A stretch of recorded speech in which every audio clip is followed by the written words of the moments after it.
عدل و انصاف کے لیے، حق و باطل درمیان فیصلہ کرنے کے لیے مشیت الہی سے اللہ نے منصوص من اللہ اس امتحان کے لیے، اس نمونے کے لیے جو قیامت تک کے لیے ایک سرچشمہ چراغ ہو، ایک ہدایت کا پرچم لہرائے، اس لیے اللہ نے مشیت الہی سے کربلا کو چن لیا۔ کربلا ایک ایسا مقام ہے، حضرت آدم جب زمین پر آئے، جب ان کا گزر کربلا سے ہوا تو بتایا گیا وہ کربلا کی وہ مٹی سرخ تھی۔ حضرت آدم علیہ السلام نے کہا، دل میں سوچا یہ کیا ہے، یہ مٹی کا رنگ لال ہے، تو فرشتوں کے ذریعے بتایا گیا یہ وہ جگہ ہے جس میں آپ کا فرزند حسین شہید ہوگا۔ جب نوح علیہ السلام کی کشتی اس کربلا کے منظر سے گزری تو وہ اس کربلا کے اوپر ایک ایسا پانی ابل رہا تھا، نوح علیہ السلام نے دیکھا، فرشتوں سے بتایا گیا کہ یہ وہ جگہ ہے جہاں ایک نواسۂ رسول جو آخری پیغمبر محمد الرسول اللہ صلی اللہ علیہ وآلہ وسلم کو نواسے کو شہید کیا جائے گا۔ نوح علیہ السلام نے اس جگہ پر گریہ کیا، افسوس کیا اور دشمن ظالم کو لعنت کی۔ اس کے بعد جب حضرت ابراہیم علیہ السلام کا گزر جب اس کربلا سے ہوا تو سواری رک گئی، جب سواری رکی تو حضرت ابراہیم علیہ السلام نے اترے، کربلا میں نماز ادا کی، وہ کربلا کی مٹی کو چوما اور فرشتوں جبرائیل کے ذریعے بتایا گیا کہ وہ جگہ ہے کہ آپ کی اولاد کا آخری نبی، اس کا نواسے کو بے دردی سے، بے رحمی سے یہاں قتل کیا جائے گا۔ تو حضرت ابراہیم نے بے پناہ گریہ کیا، ظالموں پہ لعنت کی۔ جب موسیٰ علیہ السلام کا گزر اس کربلا کی سرزمین پہ ہوا تو جب ایک حضرت موسیٰ علیہ السلام کا عصا لال ہو گیا تو فرشتوں کے ذریعے بتایا گیا کہ یہ وہی جگہ ہے جہاں نواسۂ رسول کو شہید کیا جائے گا۔ حضرت موسیٰ علیہ السلام گریہ کیے اور ظالموں پہ لعنت کی۔ اسی طرح جب حضرت عیسیٰ علیہ السلام اپنے حواریوں کے ساتھ، اپنے اصحاب کے ساتھ کربلا کی سرزمین سے گزرے تو ایک ایسی غم کی حالت طاری ہوئی تو عیسیٰ علیہ السلام ادھر رکے، فرشتوں کے ذریعے بتایا گیا کہ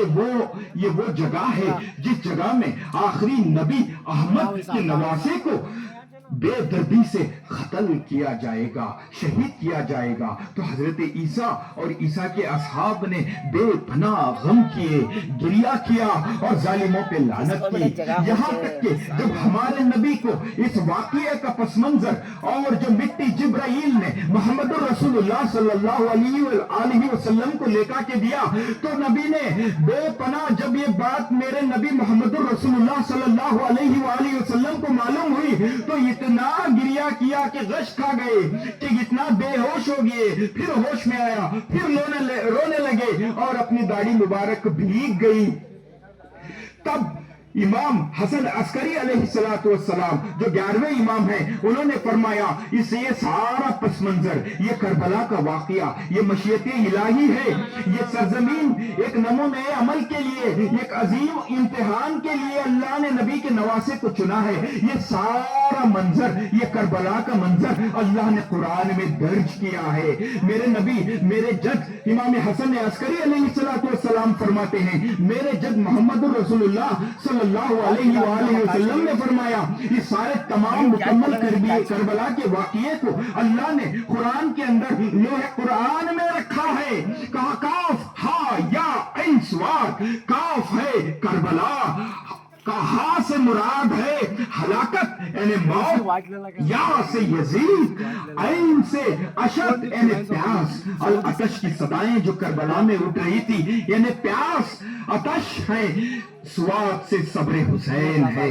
سواد سے کاف ہا یا عین صاد۔ اللہ نے اس تمام کربلا کے پس منظر کو، یہ واقعے کربلا کو، کربلا کی داستان کو لوح محفوظ میں اللہ نے کاف ہا یا عین صاد کی شکل میں محفوظ کر دیا۔ یہ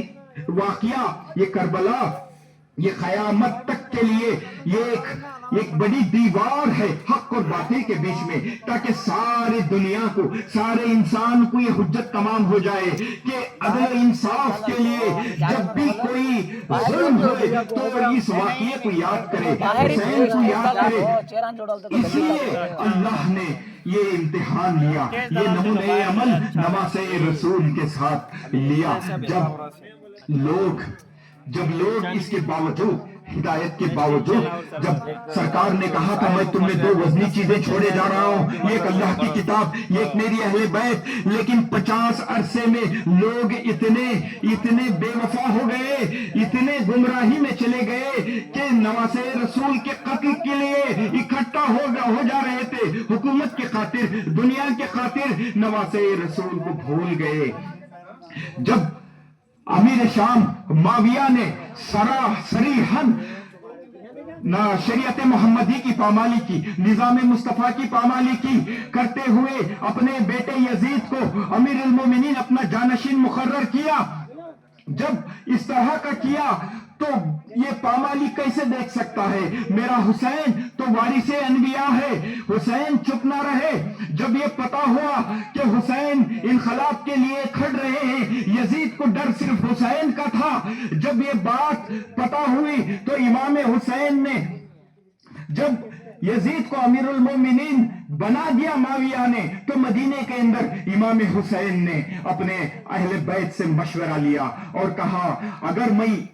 مدینے میں ہی رہا تو حکومت کی خاطر یزید مدینہ شہر کے اندر خون کی ندیاں بہا دے گا، ہمیں یہاں سے مکے کا سفر طے کرنا ہے۔